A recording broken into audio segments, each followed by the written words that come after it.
This is Sports Spectrum, the sports and faith podcast where we bring Jesus into the conversation. Here's your host, Jason Romano. Hey guys, welcome to Sports Spectrum. My name is Jason Romano, and I hope you're doing great today. Glad you're tuned into our show. Our website is sportspectrum.com. Great place to go for all of our content here at the Ministry of Sports Spectrum, sportspectrum.com. And then if you want to get in touch with us, you can email me directly, jason@sportspectrum.com.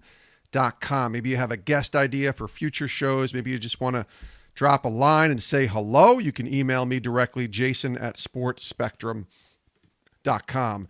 And we are presented today by Compassion International, the most trusted child development ministry in the world. And right now, because of COVID-19, children around the world are living in poverty, and the issue of food has gone from being hungry to starvation. The pandemic has magnified these needs, and these children are in crisis. And Compassion is doing a great thing with this Fill the Stadium program. You can check it out at fillthestadium.com, fillthestadium.com. And this is a chance to literally help save 70,000 kids who are stuck in poverty and in crisis because of the pandemic. Fillthestadium.com is the website. Go click there now and give. Fillthestadium.com. We're also presented today by Water Mission, nonprofit Christian engineering ministry, and they are fighting the global water crisis with safe water, sanitation, and hygiene solutions in developing countries and disaster areas, serving more than 5 million people. I love what Water Mission is about. Scott Linebrink is a former MLB pitcher who's associated with Water Mission, and he is a great spokesman for the work that Water Mission is doing. And right now, they just want you to simply pray for them. And if you feel led to give, that's great too.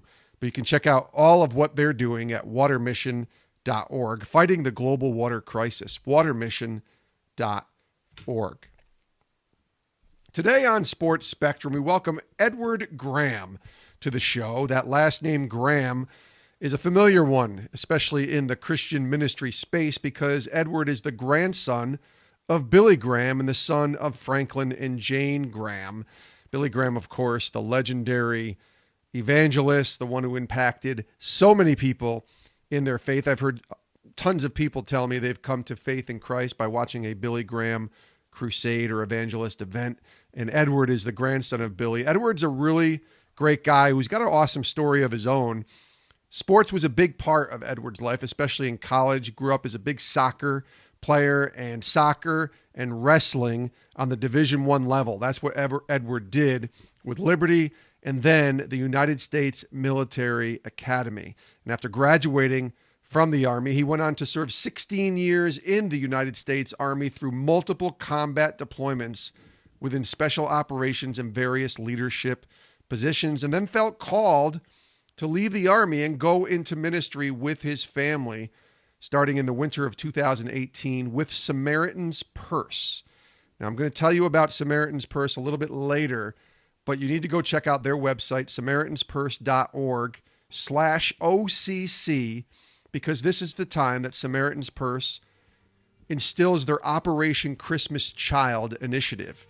And if you've gone to church and you know anything about Operation Christmas Child, you know the effect and the impact that that can have on children, helping them, encouraging them, and blessing them all around the world. So I'll tell you about Samaritan's Purse and Operation Christmas Child again a little bit later on the show. But let's get to know Edward Graham, the grandson of Billy Graham, who joins us here today on Sports Spectrum. Take a listen.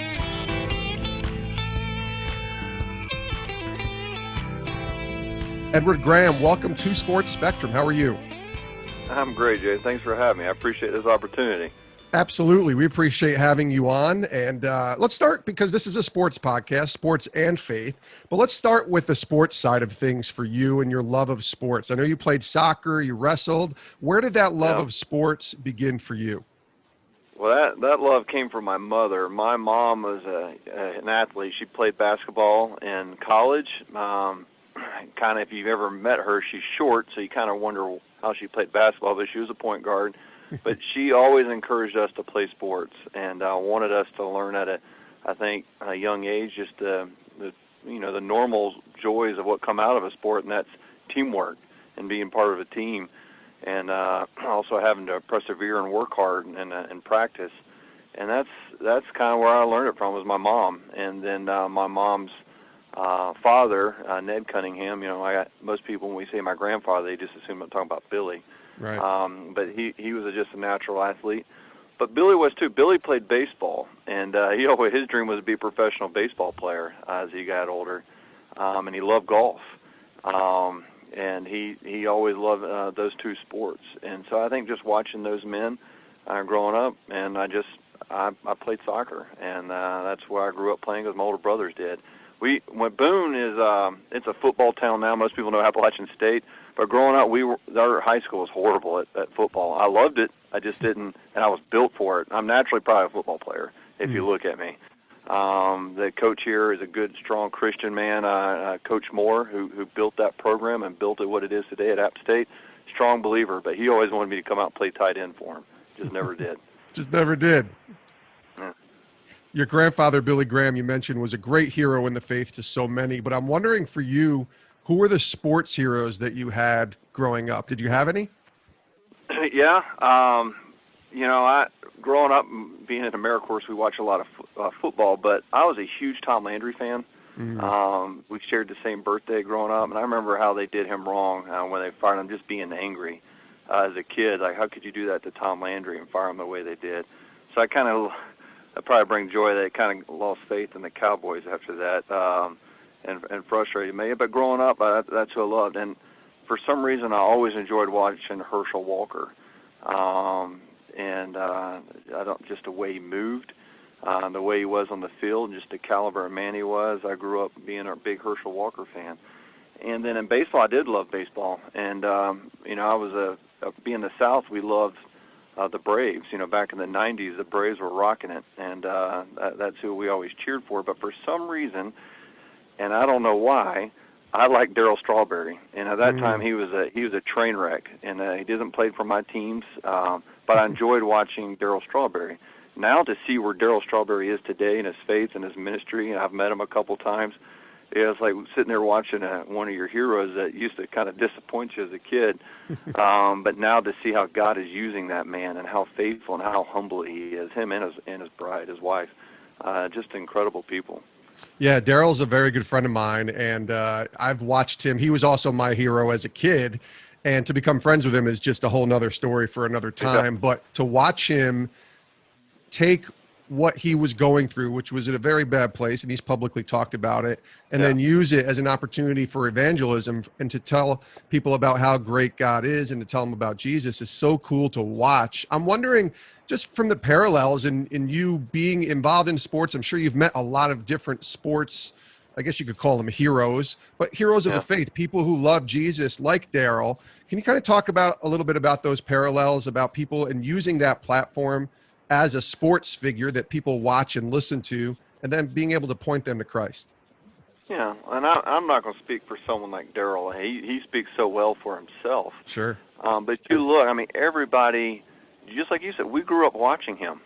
And what a talent and what a skill set God had given him, but he was not using it for the glory of the Lord. He was using it for, to bring glory to himself. And, he had his own God, and that was himself in baseball. But he, when the whole world watches someone like that, or watches someone like Michael Jordan, I agree, that was my era growing up. We all watched Michael Jordan. And you watch the kids today with LeBron James, they get the whole world's and these young kids' attention, and they focus in on them. They all want to be like Mike. That was the saying as we were kids. Yeah. And unfortunately for them, and it's a hard platform sometimes to live on, but there's a lot of pressure on those men and those women to perform. The whole, the limelight's on them. But Darryl, who had a dented and broken and scratched platform, his platform was beat to death. He did it himself. And now to be able to use that where people like me and you and other kids to this day, I've watched Darryl come speak at some veteran events, and they lined out the door trying just to shake his hand. He gets to use that brokenness to bring glory and honor to the Lord. He still has that fame that where no matter where he goes, my dad did the prayer march up in D.C. We had about 100,000 people walking around. They all knew who Darryl Strawberry was. Oh, yeah. I mean, he was like the main event. But what does he get to do with it now? He gets to share the gospel of Jesus Christ, where his hope comes from. So again, I don't want to speak for someone like Darryl, but you look at these athletes, whether it's good or bad, even for non-believers, they have a platform to speak from. I mean, when King James speaks, LeBron speaks, kids listen, the world listens, and they want to hear what he has to say. And you look at what a lot of these athletes have to say right now on social injustice and what all's going on in this country right now. The people are hungry for a message. What message are you going to give them? Yeah. Edward Graham is our guest here today on Sports Spectrum. So you go to Liberty and you play soccer, and then you go wrestle for Army. So walk us through the journey of sports in college, both at Liberty and then with the U.S. Military Academy. Yeah, so like I said, I grew up playing soccer because that's what my brothers did, and we weren't a very good football program back then. And so I was a soccer player. But going into Liberty, I was probably weighing about 210, and I was about 6'2" probably at that time. I continued to grow in college, but I was a big soccer player. Mm-hmm. Most people that size are goalies, but I was really fast. I mean, I was very fast for my size. And so, like I said, Coach Moore here used to watch us play soccer because we played at App Stadium. That's where our home games were. We played on their turf. And he'd stay after and watch me. He's like, Edward, I'll make you a tight end. I always wanted to play football. I just never did. But late in high school, my junior year in high school, I started wrestling because I needed a parking spot. You only got a parking spot if you're an in-season athlete. So I went out, and what a horrible reason to go get a parking spot. Wrestling is not a fun sport, and you have to pay your dues, and you're the only one out there. But I wrestled the number one kid in the state. He was my wrestling partner, and we wrestled every day. He's one of my best friends named Greg Cooper, and he whipped my tail. And I quickly got good at wrestling because he beat me up every day, and I got tired of getting beaten up. I wanted to give it back. And so by my senior year, I was one of the top-ranked kids in the state, and I was doing all right. And so I wanted to wrestle at Liberty, and Liberty had lost its program, due to equal number of scholarship opportunities. They had to drop it, like many wrestling programs around the country. And so I was promised they would bring it back if I went there. Jerry Falwell said they'd bring it back. I went there, played soccer. I was waiting for a year for them to bring wrestling back. It was a sport I truly enjoyed. I probably should have done it my whole life. And but while I was at Liberty, the athletic director called me and goes, Edward, we just can't financially do it. It's not going to happen. And at the same time, I'd always had a dream to go to the West Point. I wanted to be an Army Ranger. I had 2 posters on my wall, an Army Ranger in West Point. And I just realized at Liberty I wasn't living my dream. Now, I think God called me there. He was using and molding me there, but I always wanted to go to West Point. I went to visit, and halfway through my freshman year, I applied while I was at Liberty to get into West, and I got in. And the wrestling coach knew of me because my best friend Greg, who I was just talking about, he was already there wrestling at West Point. I talked him into going there, and there I found myself wrestling at the Division I level. I wasn't the world's best. I'd pay my dues because wrestling guys had been wrestling their whole lives. They've been going to camps their whole life since they're like 5 years old. I'd been wrestling 2 years, and I took a year off to play soccer. But I wrestled there up until my junior year, and I just got to the point that I was not doing well, and I was miserable, and I had to get my priorities in line. So my junior year, I didn't go back out my senior year.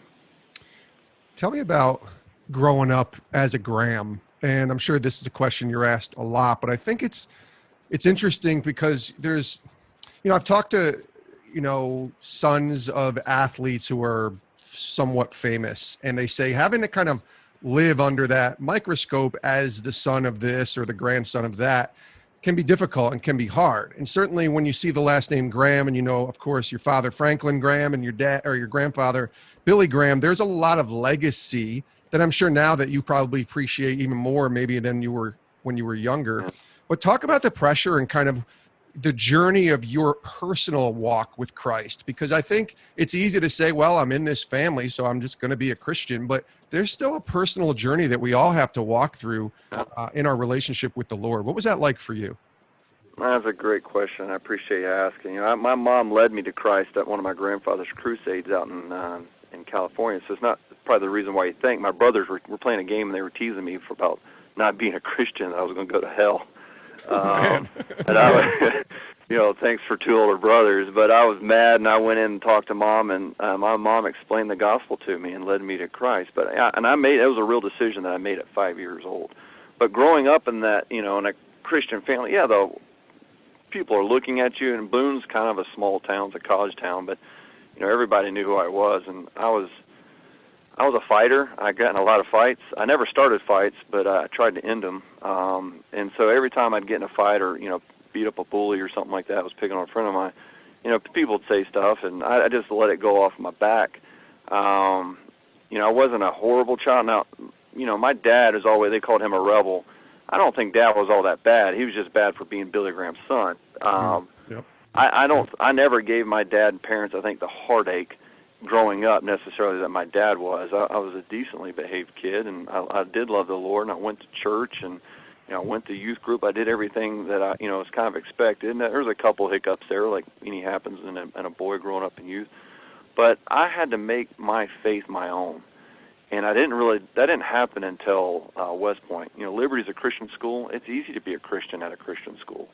I hadn't really challenged myself. And then I go off, and really my sophomore and junior year at West Point, they call them your yuck and cow year, I was running, and I was drinking, and I was enjoying women.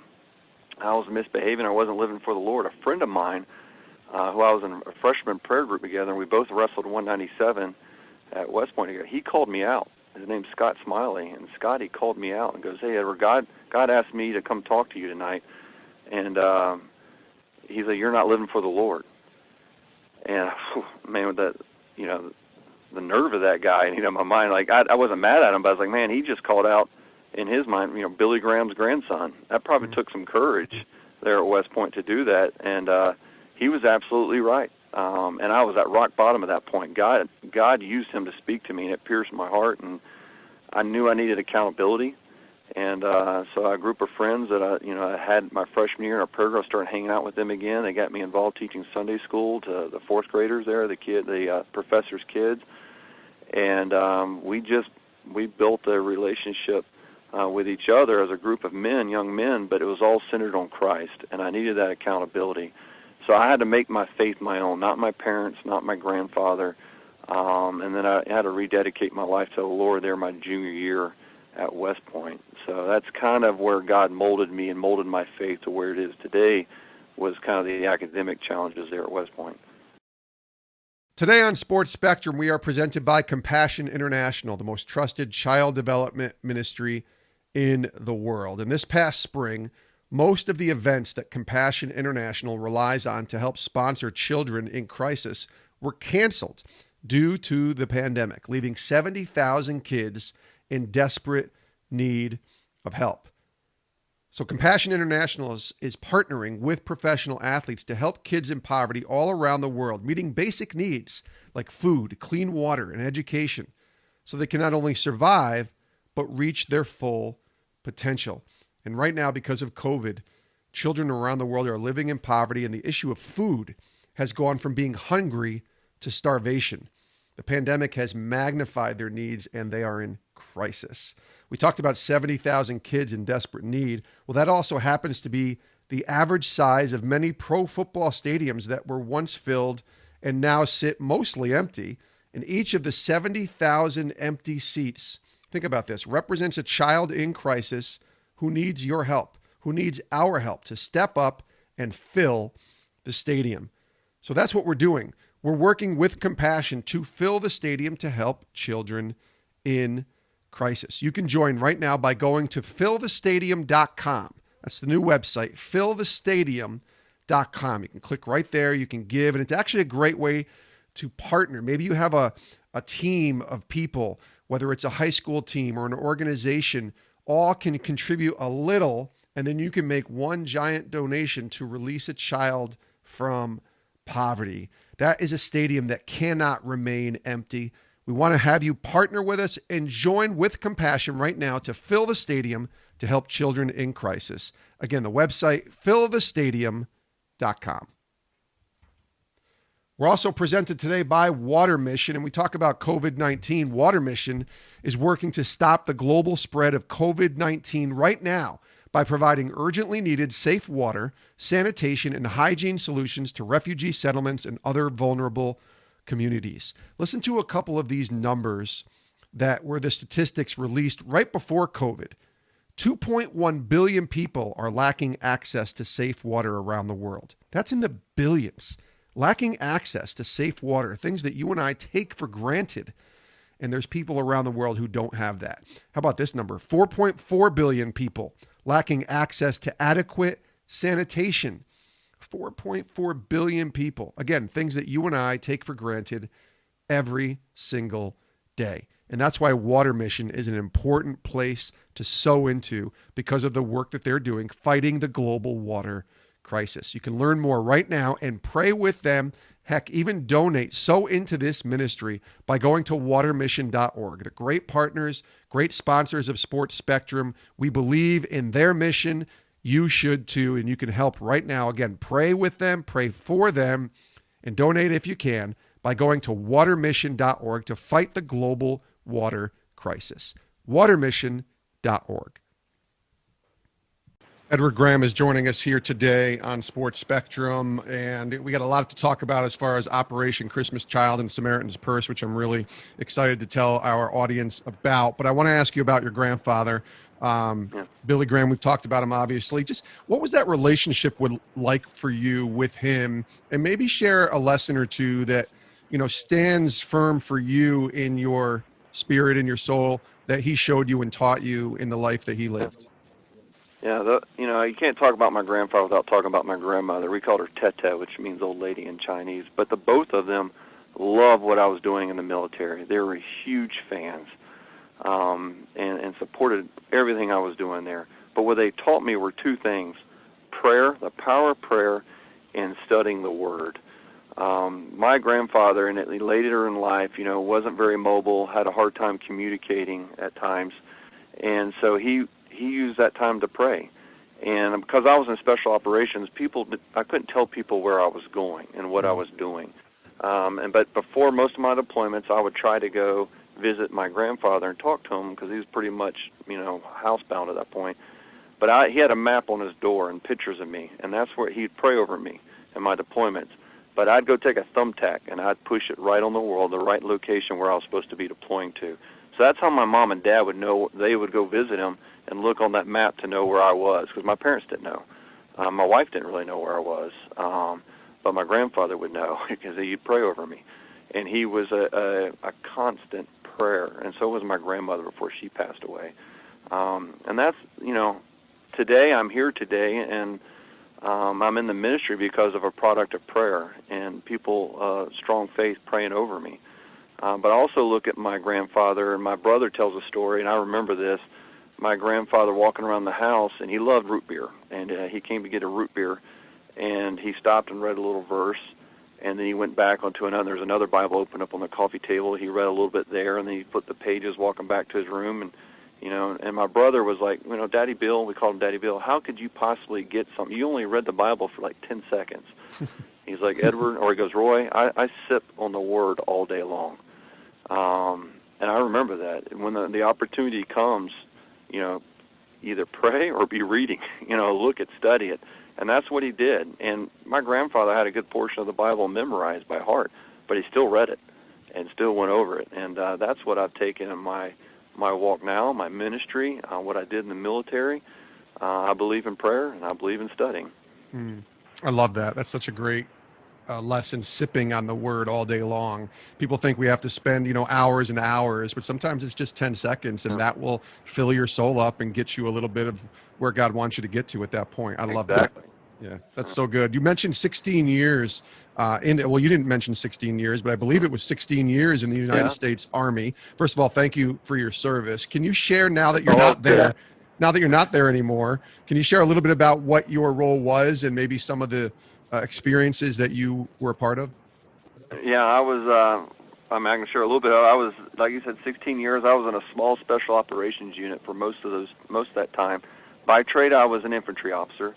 I did not get the branch I wanted out of West Point because I was ranked solo academic. I got field artillery, and I was angry about that, and I wanted to see what I was shooting at. But I went to the Rangers as a fire support officer, and I dropped bombs in and shot artillery rounds at bad guys in a special operations unit. I did well enough in that. They asked me to switch branches and go infantry. So I became a Ranger platoon leader, and then eventually a Ranger company commander, a Ranger battalion executive officer, task force commander in special operations. I was an aide, which was like an executive assistant to the commander general of special operations, U.S. Army Special Operations. And I got out as what they call the chief of operations at a joint special operations command that exists out there. And I did that for some time, but that's where God kind of got a hold of me and changed my heart. But for 16 years, I hunted terrorists, essentially. And we basically, every deployment, we'd get a list, and we'd go over there and hunt. And we just took care of evil. And that's what I was called to do. I loved it. I was surrounded by talent. Easiest jobs I ever had were in special operations, to be honest, because I'm surrounded by talent every day. And they made my life very easy. And I loved it. I loved almost everything. There's, of course, horrible times in combat, but it was the hardest decision I ever made was leaving. Tell me why you left. What was that decision, and what came to the point where you left to go from there into, in essence, into ministry? Now you're working with Samaritans Purse and Operation Christmas Child. We'll tell everybody about that in just a second, but walk us through that decision. Yeah, simply I was called. I never wanted to work for my father. I love my dad, and we got along. And he had asked me years ago up in Alaska when I was a battalion XO at the Ranger Regiment if I'd come help him. I was stuck in an airplane, and I couldn't get anywhere. He's a pilot. Dad flies himself, and we're flying over these mountains, and I just looked out the window. I was like, Dad, no, that's not what I'm called to do. But while I was the chief of operations there at this Special Operations Command, I just realized all of a sudden that I was probably meant for more, and I could do more outside the Army than I could inside for the kingdom. Nothing I was doing in the Army was lasting forever, and I wanted to work for a kingdom that lasted forever. And I just called Dad one night in the middle of an exercise, and I'd been struggling, and my wife knew I'd been struggling, and I was like, Dad, let's finish the conversation we had in Alaska. And after that conversation, it was probably about 2 in the morning, my time. Dad was up in Alaska, but I told Dad I would come. Now, Dad told me to stay to retirement because I was 4 years away from retirement, and that made my wife happy. My wife's an Army brat. She loved what I did in special operations. She loved the family we were a part of, and so that made her happy that I was staying. I've got a rare wife. She's a beast in the good sense of the word. I just knew something wasn't right, and I talked to my brother Roy, and Roy's like, well, the disciples left their nets in the water, and they followed Jesus. And I was like, you're absolutely right, Roy. They didn't sell the fish. They didn't go back and say goodbye to their mamas. They just followed Jesus. So I called Dad back, and I said, Dad, I'm coming. I'm getting out. And I slept after that. And now most time, it takes about a year to get out of the Army. I did it in about 4 months. So I didn't take full advantage of everything. I didn't get my VA benefits or anything like that, but I just left. And I figured God will take care of everything else. And we're figuring that part as we go along. But bottom line, like I said, I was called, come serve my Father, allow my dad to finish strong, but be part of a kingdom that lasts forever, that gets to share the name of Jesus Christ around the world. That's why I came to Samaritans Purse. I love that. That's I can relate. I'm on a different level, but I worked at ESPN for 17 years, very similar to the 16 years you were in the Army, and felt called, and it took a couple years. And then I left, not staying for that extra 3 to get to 20 years or whatever. I just left and kind of went into sports ministry, and what I'm doing now with Sports Spectrum. So I can understand the wrestle, but I can also understand when God calls, we got to obey. And there's such a greater purpose, I feel like, now being able to do my work that's truly affecting people for the kingdom. So I know you're doing that as well with Samaritans Purse. Tell us about what Samaritans Purse is for those that don't know. Maybe they've heard of it, but they don't know exactly what Samaritans Purse is, and Operation Christmas Child and the work that you're doing for them. Yeah. Well, I thank you for asking again to highlight this. So Samaritans Purse is simply a Christian relief organization around the world that's been entrusted with resources that God's given us, medical equipment, doctors, for hospitals, well drilling equipment for famines and droughts, disaster relief supplies for here in the U.S. where after hurricanes and tornadoes we can respond or rebuild homes afterwards. People look at it and some people think, oh, it's a humanitarian organization. It absolutely is not. We're all about the gospel. We go and share the name of Jesus Christ. God just entrusts us with resources to do that. My grandfather's organization, my dad runs that too, but they're two separate organizations. The Billy Graham Evangelistic Association goes around and shares the good name of Jesus Christ and proclaims it. We're no different. We've just been given different resources in the Billy Graham Association to do that mission. Dad he's not the founder of Samaritans Purse. A guy by the name of Bob Pierce, who was a friend of my grandfather's, founded it. And some of he also founded World Vision. So some people know that too. Yeah. Bob he always said, let your heart be broken by the things that break the heart of Jesus. And he had a heart for the downtrodden, the people in the ditches of the world, the gutters. So the story of the Good Samaritan, Samaritans Purse, go help those that other people will walk by and meet their immediate needs. Bandage them, love them, clothe them, feed them, but then care for the long term, just like the Samaritan did, gave money to the innkeeper and said, I'll come back. If this doesn't cover it, I'll cover more. That's what we do. We cover the long term, and that's the hope of Jesus Christ. What good is it if you just go and give someone, build someone a house or feed them? That's only temporary. Feed them with the gospel. That's what Samaritan's Purse is about. I love it. I know last year in 2019, there was more than 10.5 million children in over 100 countries and territories that received Operation Christmas Child shoebox gifts that resulted in evangelism, as you mentioned, discipleship, and multiplication across the world. So tell us about Operation Christmas Child. Is there a story, by the way, I think because we're such a story-generated show with Sports Spectrum, is there a story that you can share from Operation Christmas Child and how it impacted and helped someone else? Yeah, so Operation Christmas Child, that's another thing Dad didn't start. Apparently he just steals good ideas. But a couple came and asked him to help out with a project they were doing, and Dad forgot. And it was right before Christmas, and they called back, and then Dad kind of scrambled and used some churches to kind of bail them out. And that first year was about 7,000 shoeboxes. I remember helping, pack them and get them out as a kid. And as you said, we're about 10.5 million this past year. Shoeboxes are collected around the world. But that ministry kind of as a kid didn't really take off quickly because it was just about giving kids the toys and they were taking them to Bosnia. That was when the war was going on there, and they were taking them to Bosnia and in Kosovo. But when Dad all of a sudden goes, hey, this is going to be about the gospel, and he turned these to gospel opportunities where each time these gifts are passed out, the gospel is presented in their language, and they're given materials, and there's teaching and training that goes along with it. Then we started the Greatest Journey, which is a discipleship program, a multiple-week discipleship program that teaches kids after they make a decision for Christ to go out and share it, to be fishers of men. And 4.5 million kids did that. So those are kids that are believers that make decisions for Christ and going out. That's 4.5 million a year. Unbelievable the gospel opportunity that's coming out of this. And this past year, you asked for a story. I went to the mountains of Mexico to an indigenous people group. These are people that hundreds of years ago fled the Spaniards and went up in the mountains and never came back down.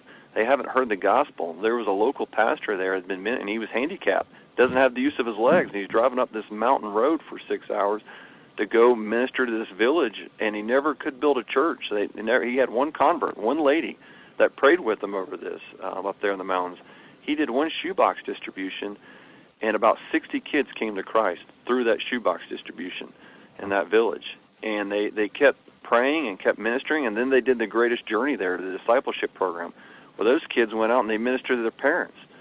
Well, last year I went up there for a church dedication. They built a church, and these kids and these parents went and invited their next-door village to come to the church dedication. Now they're ministering to their neighbors. That work, we're not in the church planting business. That's not what Samaritan's Purse does, but we partner with local churches and pastors, and Operation Christmas Child highlights that, where a bold pastor who's been faithful to the calling and to the Lord used a simple tool like a shoebox distribution, and now he's planting churches in the mountains to indigenous groups that never heard Christ. Unbelievable to me to see that, and to how God's using something simple. We may disregard here, or, oh, this is simple. You've heard so many people like, oh, it's not a good ministry to be part of. You're just packing a shoebox full of toys. That's not what this is. These are about the gospel opportunities that happen, where that's shared. Each distribution, it is shared clearly to these children. Unbelievable program. And we're going around now, and we're partnering with the Seed Company, and we're translating languages that have never been translated before to the gospel and getting Scripture translated. And that's what I'm excited about, seeing all ends of the earth. The time is right now. And you know what? No better time during the pandemic. Look at right now. These kids are scared. They've been shut up. They don't understand the world around them.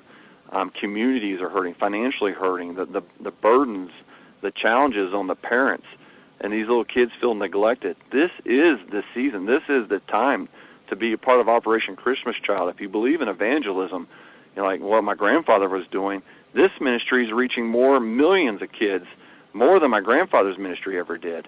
It is unbelievable to see it. I'm so proud to be a part of it.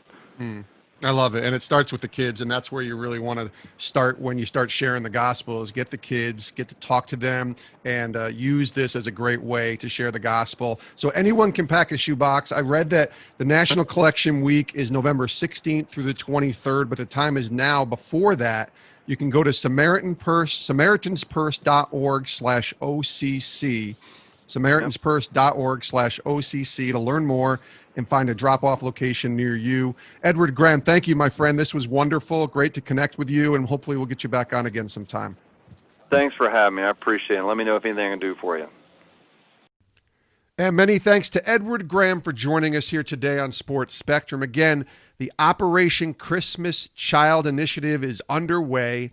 Anyone can pack a shoebox. The time is now, and you can learn more by going to SamaritansPurse.org/OCC for Operation Christmas Child. SamaritansPurse.org/OCC to learn more, to find a drop-off location near you. National Collection Week for Operation Christmas Child is November 16th through the 23rd. Remember, last year, 10.5 million children in over 100 countries received Operation Christmas Child shoebox gifts, resulting in evangelism, discipleship, and multiplication across the world. The gospel is being presented, and these kids are being encouraged through Operation Christmas Child. Listen to this. Their goal this year is to collect enough shoebox gifts to reach another 11 million children in countries like Peru, the Philippines, Rwanda, and Ukraine. Again, the website's SamaritansPurse.org/OCC. You can learn more. You can join with them right now. Their National Collection Week is November 16th through the 23rd. Many thanks to Edward Graham, the grandson of Billy Graham, for joining us here today on Sports Spectrum. We also want to thank you for listening. Check out our website as well, sportspectrum.com. That's a great place to go to see content all day long on the intersection of sports and faith, stories from different athletes, different people in the world of sports, telling their Jesus story. We, of course, have devotionals every morning at 6 a.m., Monday through Friday on the website. And then every single podcast is there as well, right there at sportspectrum.com.